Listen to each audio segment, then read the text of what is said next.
Bonjour et bienvenue chez Meet the Beat. Aujourd'hui, on va partager avec vous comment faire une purée de potiron faite maison, très pure, avec sans d'autres ingrédients que le potiron. Alors c'est parti. Premièrement, on va couper le haut du potiron. On va le couper, découper avec un couteau. C'est un peu dur, mais ça prend pas beaucoup de temps. Après ça, on va le couper en 2 morceaux. Et on va enlever les graines de potiron de l'intérieur des morceaux. Ici, une astuce, c'est de garder les graines de potiron, sécher-les et les enfourner avec du sel et du poivre. Comme ça, on a un petit snack. Alors, on va enlever les graines et on a préchauffé le four à 200 degrés Celsius.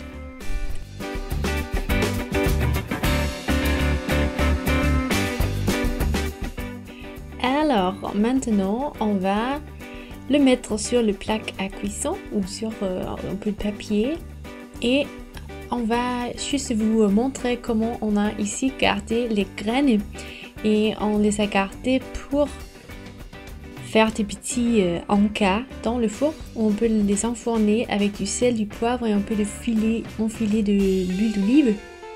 Alors après les 30 à 35 minutes dans le four, le potiron est cuit et c'est très facile de juste enlever la peau.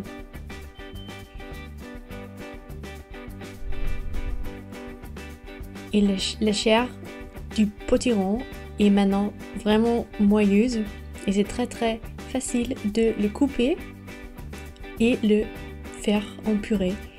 On peut le faire avec un petit repos ou on peut juste utiliser une fourchette pour faire la purée.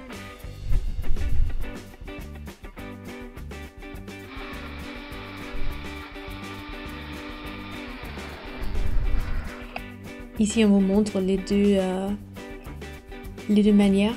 Et comme vous pouvez voir, c'est vraiment moelleux. C'est très facile de juste faire la purée avec la fourchette. Et c'est d'une très bonne couleur orange, n'est-ce pas? Ici, on fait la purée sans d'autres ingrédients. On peut sûrement ajouter un peu de sel si on aime bien l'utiliser dans la cuisine salée.